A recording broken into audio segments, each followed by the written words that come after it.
Anyways, to move on from him, let's go to Montreal's very own, the first one. The original. The original Montreal there. Oh, but shout out to Montreal. They had 3 guys on the court. That's crazy. Yesterday they had Dort, they had Boucher and Burge at the same time. All starting. It was amazing to see. Two of them snapped. Amazing Dort to see. And And Leo was going off about Canada basketball, man. Not just up and coming. I think it's very close to we're here, right? And so it was a big night for them. But Chris Boucher, doing what he's been doing all season long, dropped 31 points yesterday, 12 rebounds. It looked like he was unguardable yesterday. It was insane to watch. It pretty much looked like he was unguardable. It obviously you talk about who it's against. It's against a team that doesn't really have any guys who can guard or guys who are extremely quality NBA players. But from what I took from that game in the last few games, I think Chris Boucher is benefiting immensely from Kem Birch being at the 5 and Freddie G at the 5 as well, and moving CB to the 4. I think he looks a lot more comfortable. The position at the 4 doesn't require so much strength out of him anymore. He can step out and shoot the 3, and he's shown that all season long. But he's still rebounding well, and that's the key. If you're gonna move to the 4 spot, please rebound, because the Raptors need it, and he's been doing that.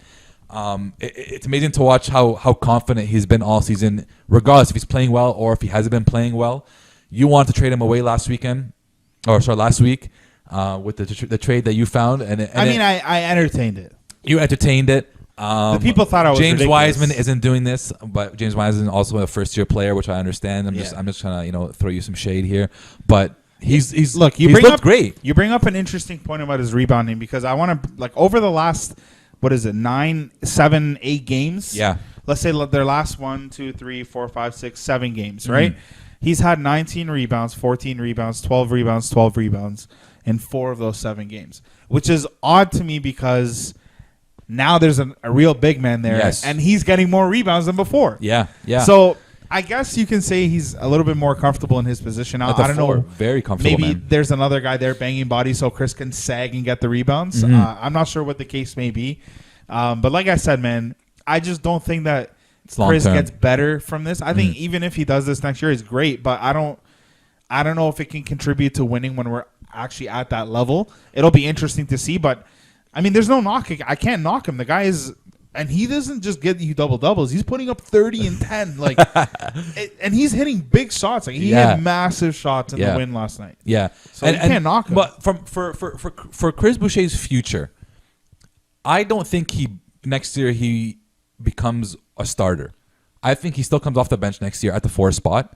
He comes in and gives you the offensive push. He gives you rebounding when he wants to rebound. He comes in at the 4 spot, doesn't have to bang with the big boys at the 5.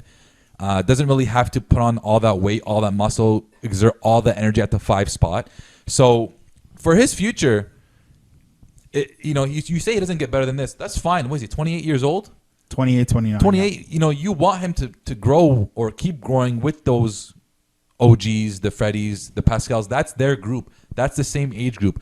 You have him if you sign him for 3 years, or if you have him for 3 or 4 more years, he's a solid backup to have at the 4 spot. He doesn't solve the Raptors' issue at the 5, which is a glaring issue. That's not his fault, though. He just cannot play the 5. But at the 4 position, especially if he's a backup 4, I think that's a great fit for the Raptors.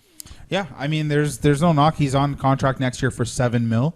Man, that's not bad at all. If he's putting up 30 I in 10 games. I wish for his sake that this was the contract season, because he would have got paid. I just don't know at the end of next year when he's actually 30 what is going to be in store for him if he can continue to do this next year. And not just 30. A big part of getting a contract and playing well is, what's the opportunity? Are you going to get the minutes to be able to play well? He's the feature guy when the Raptors aren't playing OG, Freddie, or Pascal. So he's the guy putting up all the shots, right?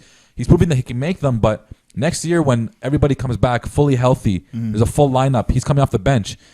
He's not going to... I don't think he's going to have as big as an impact as he has as of late. But I still think he'll have an important impact. And hopefully, maybe the Raptors bring him back after next year. I think that would be a great move.